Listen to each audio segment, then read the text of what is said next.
Siendo una orden de Dios, esta acción de predicar la podemos notar lo que viene siendo en Jonás 1:2, que dice: vino la palabra de Jehová a Jonás, hijo de Amitai, diciendo: levántate y ve a Nínive, aquella gran ciudad, y pregona contra ella, porque ha subido su maldad delante de mí. También lo podemos ver lo que es en Jonás 3:2, que dice: levántate y ve a Nínive, aquella gran ciudad, y proclama en ella el mensaje que yo te diré. También así podemos notar lo que vienen siendo a los personajes quienes realizan la acción de predicar, como es en Hechos, Timoteo, y en Mateo 5, del 1 al 2, que habla Jesús diciendo: viendo la multitud, subió al monte, y sentándose vinieron a él sus discípulos, y abriendo su boca les enseñó y pues les predicó. También podemos verlo lo que es en Lucas 4:20, que también es Jesús realizando la acción de predicar. Y enrollando el libro lo dio al ministro y se sentó, y los ojos de todos en la sinagoga estaban fijos en él, y pues comenzó a predicar. Podemos notar que la figura del predicador es de un personaje constante dentro de la Biblia, y está destinado a personajes que se asemejan lo que viene siendo en el libro de Hechos del 8:30 al 31, que es un eunuco. Acudiendo Felipe lo oyó que leía al profeta Isaías y dijo: ¿pero entiendes lo que lees? Y él dijo: ¿y cómo podré si alguno no me enseñare? Y rogó a Felipe que subiese y se sentare con él. Para que el predicador, con su preparación y capacidad, pueda mostrar el evangelio con su conocimiento conforme lo que es Hechos 8:35. Entonces Felipe, al mismo personaje, abrió su boca y, comenzando desde la escritura, le anunció el evangelio de Jesús. En resumen, lo que viene siendo el predicador carga con un peso y una responsabilidad de enseñar la palabra de Dios, lo que puede ser lo más correcto posible. No se debe de confiar de su propia sabiduría ni entendimiento, dado que él dará cuentas a Dios de lo que se predica. Pero también destaca, como lo es en Isaías 52:7, menciona Isaías: qué hermosos son sobre los montes los pies del mensajero que trae buenas noticias de paz y de salvación, las noticias de que el Dios de Israel reina. Es por ello que a todo lo mencionado debemos de ver al predicador como un instrumento de Dios, de una persona que habla la palabra de Dios, y siendo Dios mismo quien lo usa para hablar a nuestro corazón. Así que valoremos el mensaje y la predicación, porque ahora la palabra de Dios Santísimo será hablada por medio de nuestro hermano Irán, para que podamos ver no solamente a Irán como un predicador más, sino como un instrumento de la palabra de Dios que se va a dar el día de hoy. Así que preparemos nuestros corazones, inclinemos nuestro rostro, vamos a orar. Gracias, Padre bendito, primeramente por tu palabra que se va a transmitir el día de hoy a nuestros corazones y a cada hermano. Pedimos, Señor, que puedas ablandar nuestro corazón para poder recibir todo lo que tú nos vas a hablar hoy. Bendice la vida de nuestro hermano Irán, su familia, la iglesia, así como al predicador, Señor, al pastor de esta iglesia. Bendícelos en todo momento, Padre bendito, y no te apartes de su lado. En tus manos estamos, Padre mío. Amén.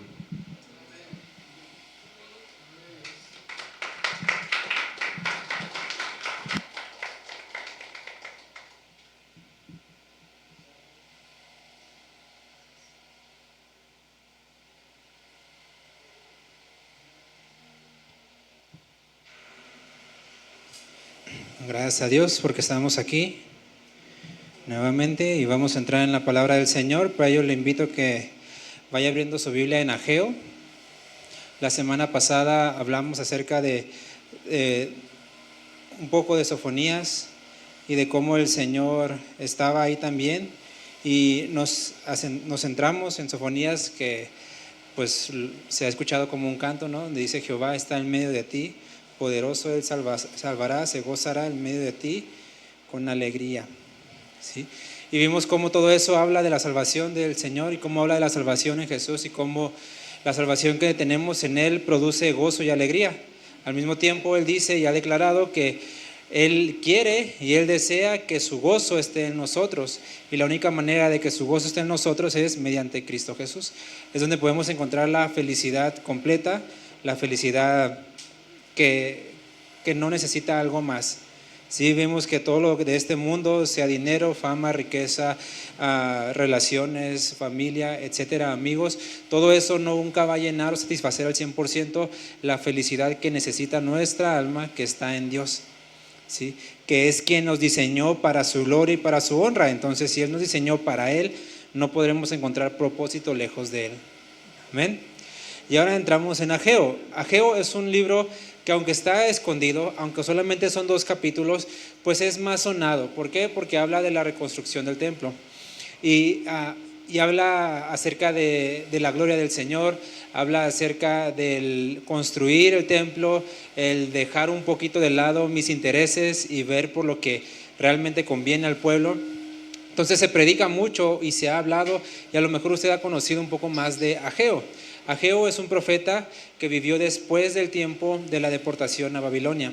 Israel, en un momento de desobediencia, fue llevado a Babilonia a causa de su rebelión, a causa de todo lo malo que había hecho contra el Señor, y fue conquistada por Babilonia.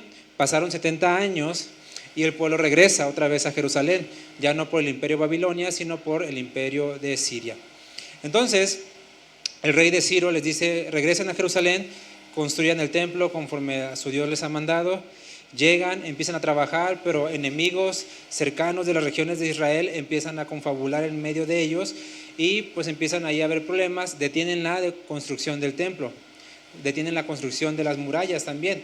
En todo ese papel entra Esdras y Nehemías, ¿sí? Esdras y Nehemías, que aunque están antes de Salmos, son libros que están, vamos a decirlo así, después de Salmos, ¿no? Son libros que hablan de una historia diferente después de que Israel fue deportado. Habla de Jerusalén y de Israel, pero después de esta deportación. En medio de todo eso, pues Israel otra vez vuelve y dice: pues, ¿saben qué? No nos dejaron construir, pues vámonos a nuestras casas, ¿no? A hacer nuestro trabajo, nuestra chamba, vivir a gusto y feliz. Y Dios les vuelve a hablar y dice: pues a ver, ¿cómo es que ustedes viven en casas muy bonitas, muy arregladas, bien pintadas, atesoradas, con cuadritos y toda la cosa, ventanas, remodelaciones? Y dice: pero mi casa está desierta, está asolada. No tiene que ver con el hecho de que Dios habite en el templo, porque Dios había dejado claro a David: ningún lugar puede contener mi presencia. Dios no es un Dios hecho de manos para habitar en un templo hecho por manos humanas. Entonces, Él dejó eso muy claro, pero el templo simbolizaba la rendición espiritual de Israel respecto a Dios. Entonces, el templo representaba el deseo de Israel por servir, agradar y alabar a Dios. ¿Qué pasaba en ese tiempo? Israel estaba muy ocupado en sus intereses, y Dios le dice: ¿y mi casa? Es decir, ¿y su vida espiritual? Podríamos llamarlo, ¿y su religión? O sea, lo que compete a la alabanza a Dios, ¿dónde está? La gratitud, la exaltación, los sacrificios, la salvación, porque sin sacrificio no había salvación, sin derramamiento de sangre no había perdón o remisión de pecados. Entonces dice Dios: a ver, ¿cómo se están viviendo tan a gusto, pero mi casa está asolada? Y esto lo envía por voz de Ageo a Zorobabel. Zorobabel fue el gobernador que regresó. Ya no se dice que es rey, porque ya estaban bajo otro imperio, entonces ya no era rey, era gobernador de Jerusalén. Y Zorobabel dice: sí, es cierto, tienes razón. Y pues dice la Biblia que Dios levantó el espíritu de Zorobabel, levantó el espíritu también de Josué, el sumo sacerdote, no el Josué sucesor de Moisés, es otro Josué.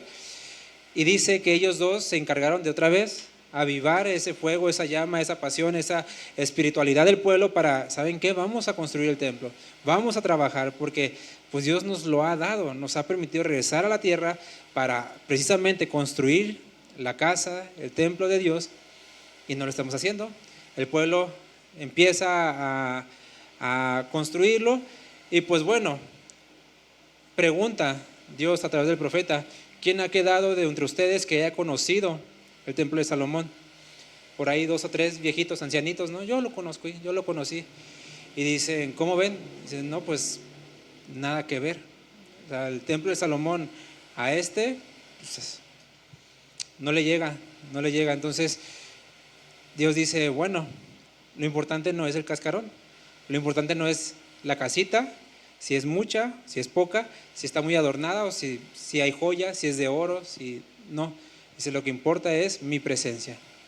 Entonces, en medio de eso, Dios hace un acto profético, hace un llamado a Israel, que es en el que nos vamos a centrar, porque ese llamado profético habla ciertamente del templo, pero habla de otro templo, y también habla de un tiempo y habla de otro tiempo.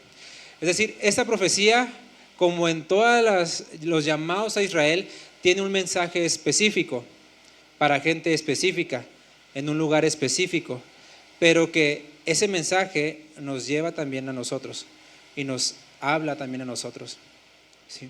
Y es donde entramos entonces a Ageo 2, versículos 6 al 7. Ageo 2, versículos 6 al 7, y dice así Jehová de los ejércitos: de aquí a poco yo haré temblar los cielos y la tierra, el mar y la tierra seca, y haré temblar a todas las naciones, y vendrá el deseado de todas las naciones, y llenaré de gloria esta casa, ha dicho Jehová de los ejércitos. Mía es la plata y mío es el oro, dice Jehová de los ejércitos. La gloria postrera de esta casa será mayor que la primera, ha dicho Jehová de los ejércitos. Y daré paz en este lugar, dice Jehová de los ejércitos. En medio de esa sensación de que, pues, aquellos ancianos que conocieron lo de antaño, que pudieron haber dicho, no, lo de antes fue mejor, lo nuevo no sirve, no funciona.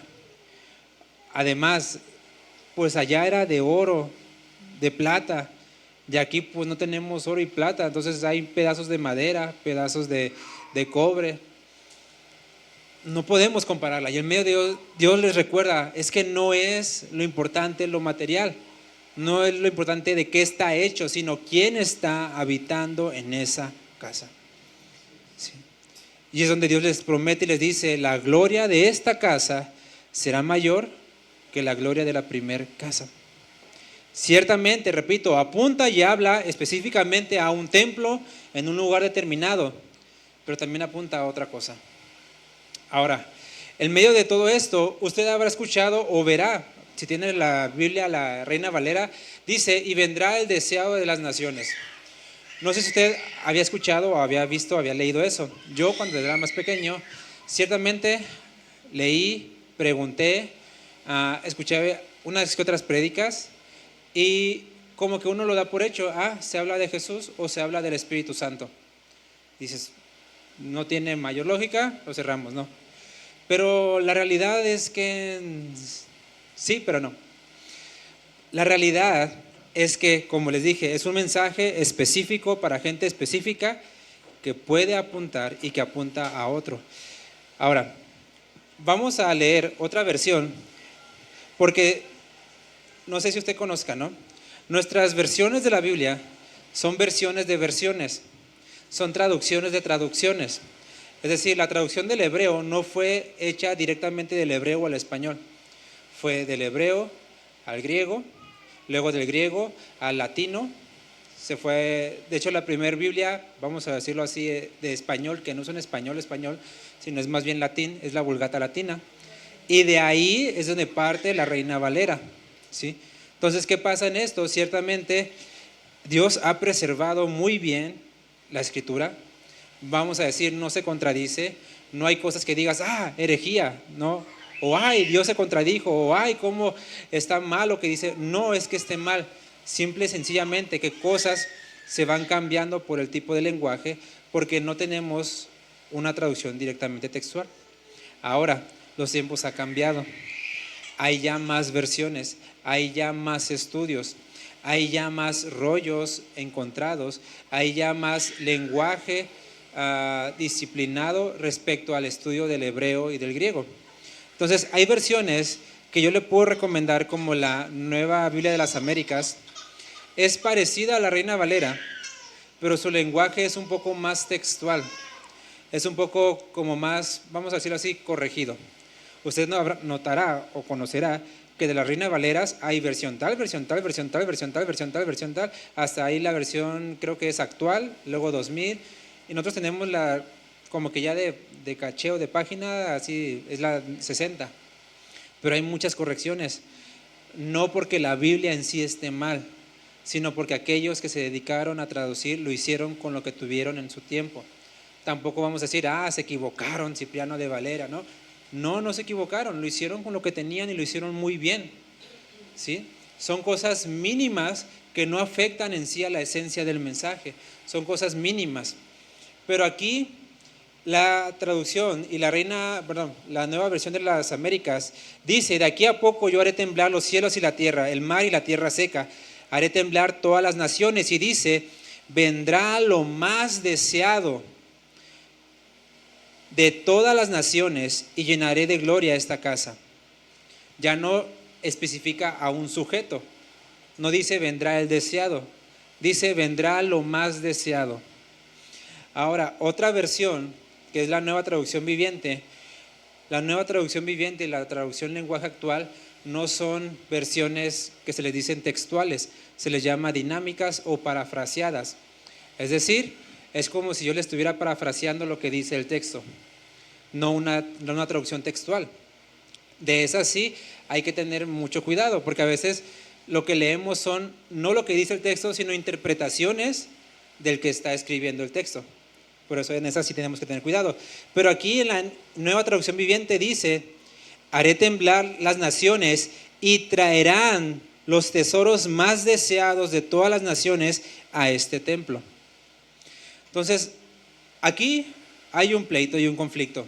¿Habla de Cristo? ¿No habla de Cristo? ¿Por qué? Porque aquí en el lenguaje hebreo habla de una palabra que significa un sujeto que no tiene vida. Es decir, habla de cosas, habla de materiales, no de persona, no de alguien querido. Y a lo que da a entender el texto es que habla de que todas las gentes de todas las naciones traerán lo que más desean al templo. Traerán lo más deseado al templo. Por eso dice: vendrá el deseado de todas las naciones. Y esto lo que significa, o entender en el idioma original, es traerán lo que más desean de todas las naciones a este templo. ¿Sí? Por eso no podemos decir así, tal cual, puntualmente, que está hablando de Cristo, diciendo: vendrá Cristo y llenará el templo. ¿Sí me entienden? Sin embargo, eso no quiere decir que Cristo no lo vaya a hacer. ¿Sí me entienden? Por eso les digo, son cosas que son pequeñas, que son mínimas, pero que de alguna otra forma pueden y van y apuntan, porque Cristo sí viene y llena el templo, y Él es el templo, y es lo que es más que suficiente para llenar el templo. Y además es lo que más desea nuestro corazón, aunque no lo queramos, aunque en nuestro deseo carnal no lo deseamos, es lo que nuestro espíritu realmente es lo que más desea. Porque es donde encontramos, como vimos la semana pasada, la plena felicidad. Entonces, repito, no voy a asegurarles, decirles, ahí habla de Cristo, porque no. ¿Sí? Pero sí da un reflejo de que qué es lo que más desea nuestro corazón. Y si seríamos capaces de eso que más desea nuestro corazón, ir y decirle: Señor, aquí está. Porque eso es de lo que está hablando en esencia. Traerán lo que más desean y lo llevarán al templo. Por eso Dios habla y dice también ahí en Ageo 2:8: mía es la plata y mío es el oro. Dando a entender, no hay nada que me puedas dar porque ya todo es mío. ¿Sí? No hay nada que puedas desear más que básicamente Dios, porque todo es de Él y Él no lo necesita. Por eso lo más deseado o el deseado tiene que ver más con los tesoros que tenemos nosotros y si los rendiremos al Señor. Ahora sí, eso no habla directamente al Mesías, pero todo lo que está encerrando sí va a hablar del Mesías. Porque no me voy a centrar en esta parte donde dice: y vendrá el deseado de todas las naciones, sino de algo que Dios sí va a hacer. ¿Por qué? No quiero hablar así. Porque ahí está hablando de que nosotros vamos a llevar algo, ¿no? lo que más deseamos, es como que mi parte, la parte del mundo. Pero Dios envió a Jesús. Jesús vino por su propia voluntad. La salvación es del Señor. Entonces, si usted quiere encontrar alguna parte, como consejo, de dónde está hablando de Cristo, enfoquémonos en donde Dios es el que obra, no donde yo soy el que obra, ¿sí? Enfoquémonos es donde Dios dice, diciendo yo haré, yo voy a hacer esto, yo voy a poner, yo voy a quitar, yo voy a hacer esto, porque la salvación es del Señor. Entonces, aquí sí hay una parte donde dice la obra de Dios. ¿Qué es lo que va a hacer el Señor? ¿Llenará qué? De gloria esta casa. Eso sí es lo que va a hacer Dios. Vea, no dice, aunque traigan todas las riquezas, todos los tesoros, lo que más desean las naciones, entonces la casa va a ser llena de gloria. No, dice, qué bueno, traerán los tesoros y los rendirán. Pero quien va a llenar la casa de gloria es, ¿quién? Dios. Dios es el que va a llenar la casa de gloria. Ahora, entonces, vamos a ver a Cristo, vamos a ver al Mesías como la gloria de Jehová. Porque muchas veces hablamos, hemos escuchado, hemos dicho, hemos cantado, Señor, quiero sentir tu gloria. Señor, muéstrame tu gloria. Señor, quiero ver tu gloria. Queremos ver tu gloria. ¿Sí lo han dicho, lo han cantado, lo han pensado, lo han querido o no? ¿O nomás soy el único loco aquí? No, o sea, muchas interpretaciones, muchas cosas se han hablado, se hablan y se seguirán hablando acerca de la gloria de Jehová. Pero me atrevo a decir, como opinión personal, que muchas, la mayoría, se basan únicamente en experiencias sobrenaturales, en experiencias hasta cierto punto místicas, en experiencias, pueden ser sinceras, no digo que sea mal, pero en experiencias espirituales o emocionales, pueden ser, repito, sinceras. Sin embargo, no quiero decir que eso sea lo correcto. Porque muchas veces cuando nos enfocamos en la gloria del Señor es como que, Señor, quiero sentir tu gloria, y me empiezo a mover así, a brincar, a caer, a llorar, a reír, a tirarme al piso, lo que sea. Repito, no estoy diciendo que eso sea malo. Lo que me quiero enfocar es que lo encasillamos solo a eso. Y que si no sentí una experiencia emocional, física, espiritual, mística, sobrenatural, no estuvo la gloria de Dios aquí. ¿Sí me entienden? Bien, el Señor puede venir, quebrantar nuestra alma. Yo lo he experimentado, seguramente usted lo ha experimentado, al punto que ya sea en lo público o en lo secreto, el Señor nos lleva incluso a derramar lágrimas, arrodillado delante de Él. Y uno puede sentir, el Señor me habló, el Señor me quebrantó, el Señor habló a mi vida, sentí su presencia. Pero decir que solo eso es la gloria del Señor es cuando caemos en ciertos errores. En que, ¿qué pasa? Vengo a la iglesia, vengo a la reunión, no sentí nada, no me tembló, ni siquiera sentí escalofríos, ¿sí? Y dices, entonces no estuvo la gloria del Señor aquí.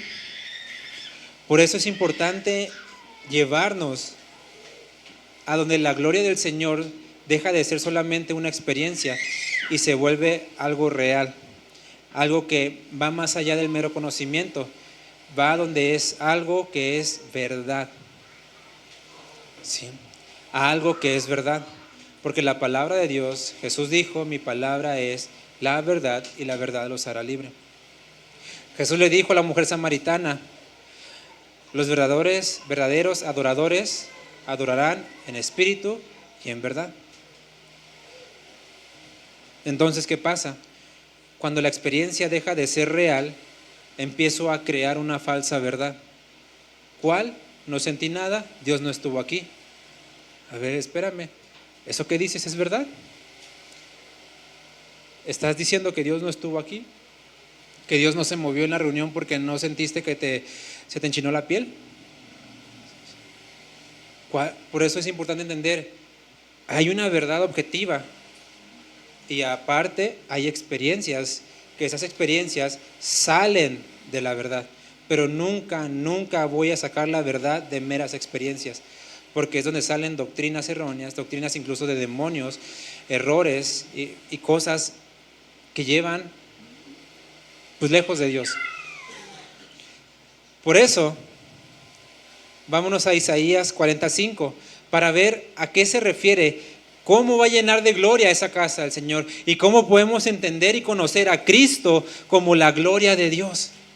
Para que yo cuando pida y ruegue y quiera ver y experimentar y sentir la gloria del Señor esté basado en una verdad y que pueda sentir la libertad que hay en Cristo. Porque si no siento nada, me siento, Señor, soy indigno de ti, no soy libre. Me siento oprimido, el Señor no me quiere, no me ama, porque no sentí nada, no sentí ñañaritas, entonces Dios no me quiere. ¿Y qué pasa? Vivo atado a un yugo. Y Jesús dijo, no, es que la verdad los va a hacer libres. Isaías 45 dice, y se manifestará la gloria de Jehová, y toda carne juntamente la verá, porque la boca de Jehová ha hablado. Aquí ya relacionamos ahora, vea, ¿qué cosa? La gloria de Jehová con otra cosa que el Señor va a hacer o hizo o está haciendo en medio de esa gloria manifestada. ¿Qué es lo que está haciendo el Señor en medio de esa gloria manifestada? ¿Qué? Hablar. Dios está hablando y dice, está manifestando gloria. No dice que están sintiendo ñáñaras, que descendió una luz, que vino un fuego calientito y me sentí calientito en los brazos de mi Padre amado, celestial. Vino el viento de la Rosa de Guadalupe y me hizo sentir. No. O sea, está hablando de que el Señor está hablando, de que Jehová está hablando. Ahora vámonos a Hebreos capítulo 1, versículo 1. Dice, Dios, habiendo hablado muchas veces y de muchas maneras, ¿cuántas veces? Muchas veces y de muchas maneras, en otro tiempo a los padres por los profetas, dice, en estos postreros días, es decir, ahora. Postreros días es ahora. Nos ha hablado ¿por quién? Por el Hijo, a quien constituyó heredero de todo y por quien asimismo hizo el universo, el cual siendo el resplandor de su gloria y la imagen misma de su sustancia, y quien sustenta todas las cosas con la palabra de su poder, habiendo efectuado la purificación de nuestros pecados por medio de sí mismo, se sentó a la diestra de la majestad en las alturas, hecho tanto superior a los ángeles, cuanto heredó más excelente nombre que ellos. Dice ahí que Dios ahora nos habla por el Hijo. ¿Cómo manifestaba Dios su gloria? Hablando. Ahora, ¿cómo manifiesta Dios su gloria? Hablando. ¿Por medio de quién? ¿De quién? De su Hijo. Quiero llevarlos a que no quiero que piensen que le estoy inventando. O sea, no quiero que digan, nomás no estoy inventando un cuento ahí para ver si caemos. Los estoy llevando con la Biblia para que vean que hay una relación directa entre lo que Dios dice y hace con la manifestación de su gloria, y cómo nosotros, teniendo un entendimiento más claro, podemos saber que ahora quien habla el idioma del Padre es el Hijo. Ahí en Hebreos 1, 2, cuando dice que Dios habla por el Hijo, literalmente lo que dice es, habla en el idioma del Hijo. ¿Sí? Es decir, Jesús es la palabra de Dios. Jesús es la palabra de Dios, directa y tal cual. Lucas 3, 5 y 6. Lucas 3, 5 y 6. Está hablando y profetizando acerca del Juan el Bautista. Y recuerden que Juan el Bautista fue un precursor de la obra de Cristo. Y ciertamente ya estaba profetizado en Isaías, pero ahí Lucas 3 hace una mención a la parte donde habla Ageo, donde habla también Isaías. Dice, todo valle se rellenará y se bajará todo monte y collado, los caminos torcidos serán enderezados y los caminos ásperos allanados. Ahora, Isaías había dicho, se manifestará la gloria de Jehová y toda carne lo verá. ¿Cómo verá toda carne la gloria de Jehová? Con una luz grandísima y todos caerán de rodillas diciendo, es la gloria del Señor. Aquí Lucas ya lo habla y lo dice, y verá toda carne, pero ya no dice la gloria de Jehová. ¿Qué es lo que dice? La salvación de Dios. Y en la traducción están hablando de lo mismo. ¿Cuál es el medio de salvación? Jesucristo. Entonces, cuando Dios dice, y llenaré esta casa de gloria, ¿quién está obrando? Dios. ¿Quién es el único que puede salvar? Dios. Nosotros no podemos salvarnos. ¿Cómo manifiesta Dios su gloria? Hablando. Ahorita vamos a ver un ejemplo claro de cómo Dios manifestó la gloria y lo hizo de esta forma, hablando. ¿Y quién o cómo es el idioma o cómo habla el Padre, cómo habla Dios? Por medio de su Hijo. ¿Por medio de quién salva? De Jesús. Entonces, ¿quién manifiesta la gloria de Dios? Jesús. Por eso en Hebreos 11:1, pero Hebreos 1 dice, Él es la imagen de su sustancia, Él es el resplandor. Donde dice Hebreos 1:3. Así ya, miren, más claro no puede estar. Y si no lo leyó antes, pues lo vuelvo a leer. Hebreos 1:3. Hablando de Jesús, de Cristo, dice, el cual siendo el resplandor de su gloria. No les estoy inventando, ¿sí? Mi intención es llevarlos a ver que la gloria de Jehová está manifestada en Jesús.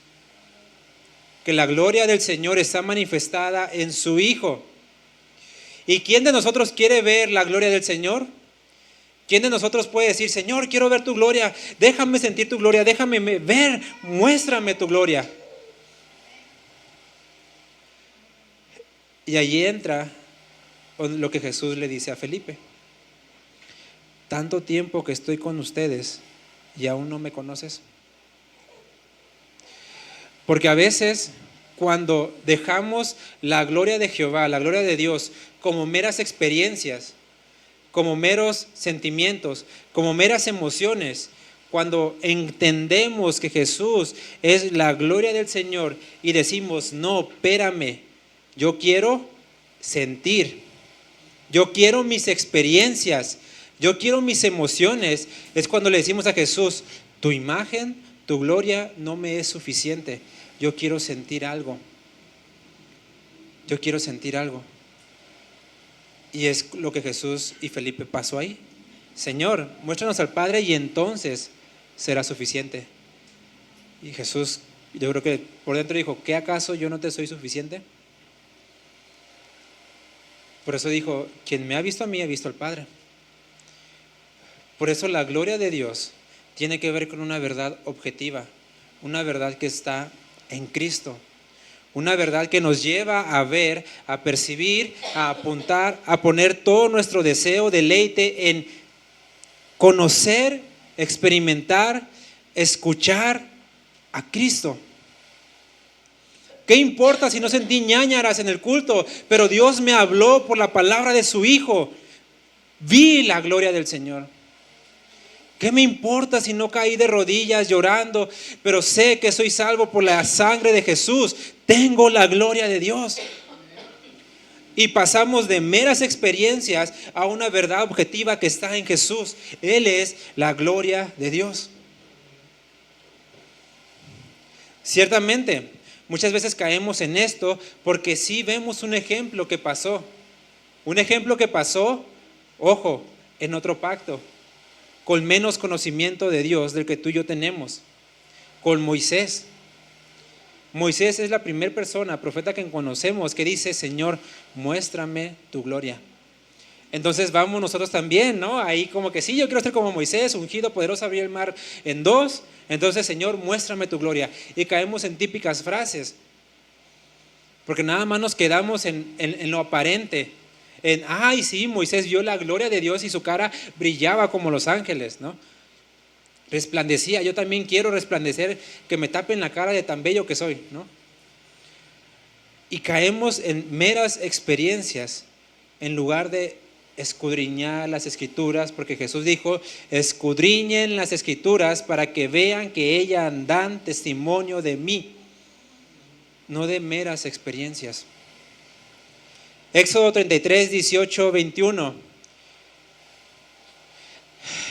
En un momento donde el pueblo está allá abajo adorando al becerro, haciendo su fiesta idolátrica, Moisés está en el monte Sinaí, está recibiendo la ley del Señor, está recibiendo la palabra, los mandamientos, todo lo que el Señor había dejado para el pueblo de Israel de cómo vivir, la verdad de Dios para el pueblo de Israel de cómo vivir en este mundo, en ese tiempo, en esa cultura. Y en medio de toda esta ley, en medio de todos los mandamientos, Dios hablando con Moisés, Moisés le dice algo sincero al Señor. Moisés dice: te ruego que me muestres tu gloria. O sea, déjame ver, enséñame, ¿qué es tu gloria? Dice, le respondió Jehová: yo haré pasar todo mi bien delante de tu rostro. Y ponga atención en esto que dice: y proclamaré el nombre de Jehová delante de ti. ¿Cómo le iba a mostrar su gloria a Moisés? Proclamando el nombre de Jehová, proclamando la autoridad, el nombre, quién es. Es lo que iba a hacer Dios. Le iba a decir: te voy a mostrar quién soy, te voy a enseñar hablando, te voy a proclamar la grandeza de mi nombre. Y dice: y tendré misericordia del que tendré misericordia, y seré clemente para con el que seré clemente. Ahí Dios está hablando también de salvación y de gracia. Está relacionando directamente su gloria con la misericordia de Dios. ¿Y cómo Dios muestra su misericordia? Al salvarnos. Dijo más: no podrás ver mi rostro, porque no me verá hombre y vivirá. Y dijo aún Jehová: he aquí un lugar junto a mí. ¿Dónde? O sea, junto a Dios, ¿ok? Un lugar junto a Dios. Y tú estarás sobre la peña. Está de más, pero hay que recordarlo. Cuando pasamos por Éxodo, vimos que ¿quién es la peña? ¿Quién es la roca? Jesús. La roca que Pablo dice en Romanos, Corintios, la roca que lo seguía era Jesús.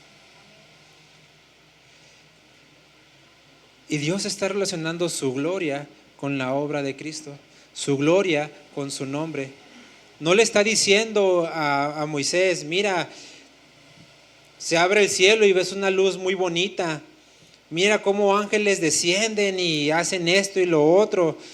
Y no. Dice: te voy a proclamar mi nombre.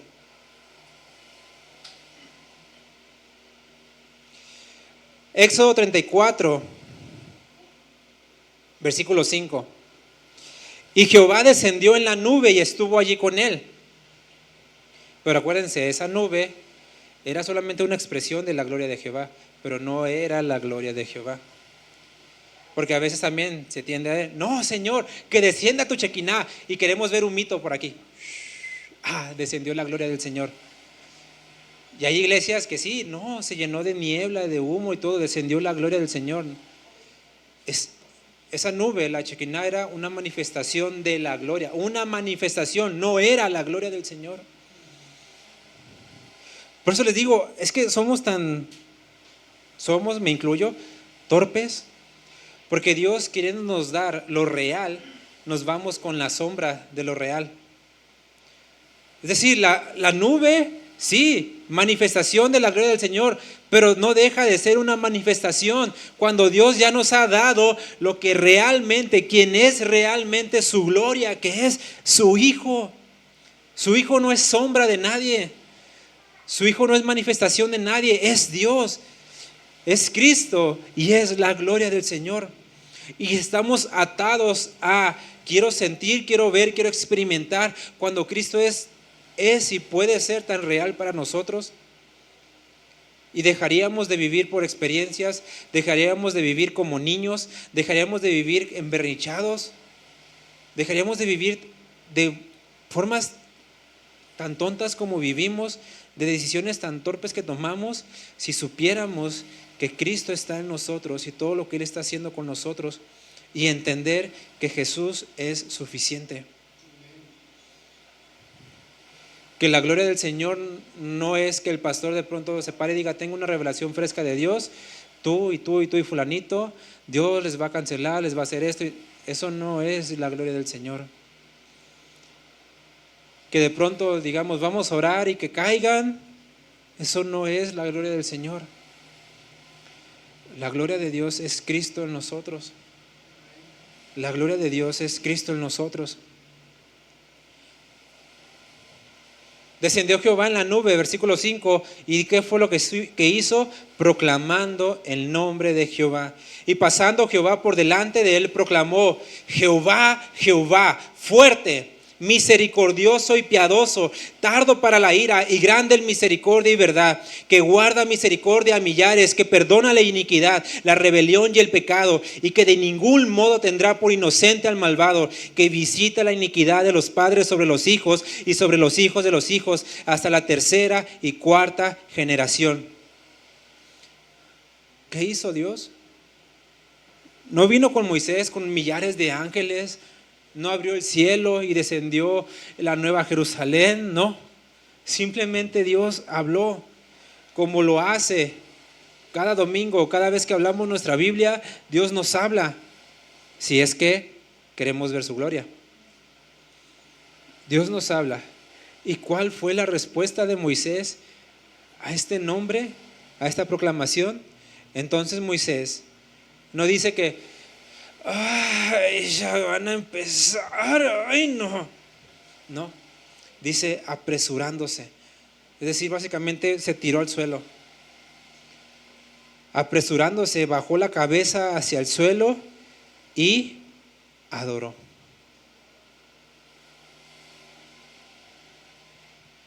Dios le manifestó a Moisés y Moisés entendió muy bien que era su gloria.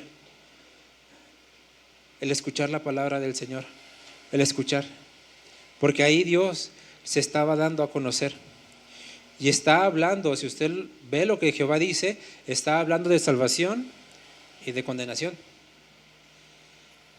Está hablando de su obra, de que Él vino a salvar, pero el mundo no lo quiso y el mundo permanece en condenación. Por eso Ageo 2:9, regresamos a Ageo 2:9, Jehová dice, voy a llenar esta casa, voy a llenar de gloria esta casa. Y Dios dice, por eso la gloria de esta casa será mayor que la primera. Ha dicho Jehová de los ejércitos.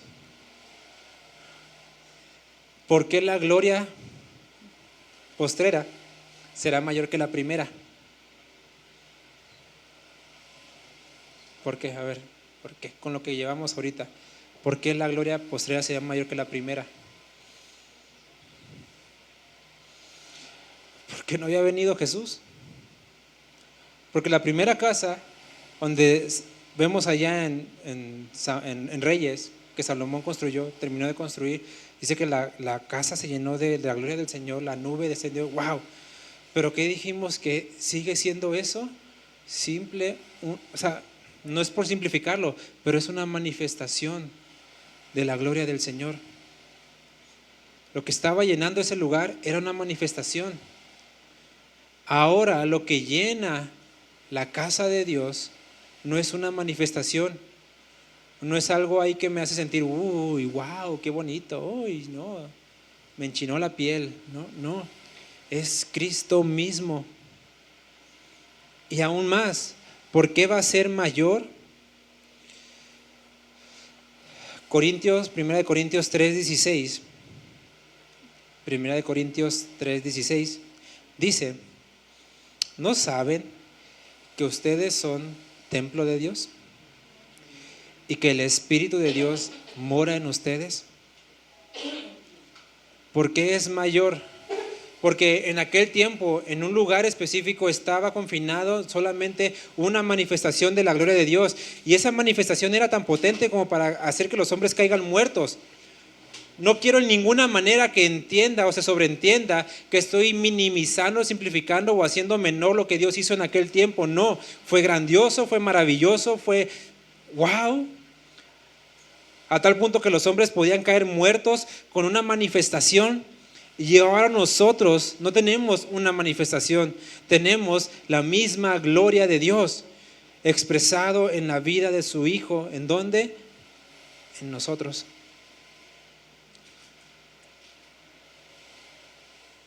Ahora, nosotros tenemos una mayor gloria. ¿Por qué? Porque tenemos una salvación que nos permite tener a Dios habitando en nosotros. La diferencia con aquellos es que su salvación, Dios no habitaba en ellos. Era una salvación, sí, por fe, pero el Espíritu Santo no moraba en ellos. No eran templo de Dios, no eran templo del Espíritu Santo, no eran templo de Cristo. Podríamos decir que así como tenemos una mayor gloria, tenemos una mayor salvación. Tenemos una mayor salvación. Le invito a que cierre sus ojos tantito.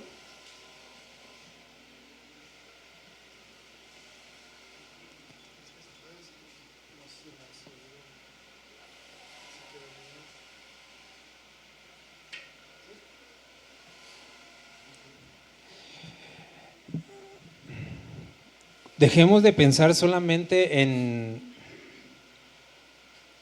una manifestación, ¿no? En Señor, quiero sentirte, en Señor, llévame a sentir tu gloria. Y repito, no estoy diciendo en ningún momento que eso esté mal, pero si nos quedamos solamente con eso, estaremos tan limitados a experimentar lo que es realmente la vida de Cristo en nosotros. Necesitamos entender que la gloria de Dios fue manifestada, ha sido manifestada en la imagen de su Hijo. Y ahora esa gloria vive en nosotros, porque Jesús dijo: he aquí, yo estoy con ustedes todos los días hasta el fin del mundo.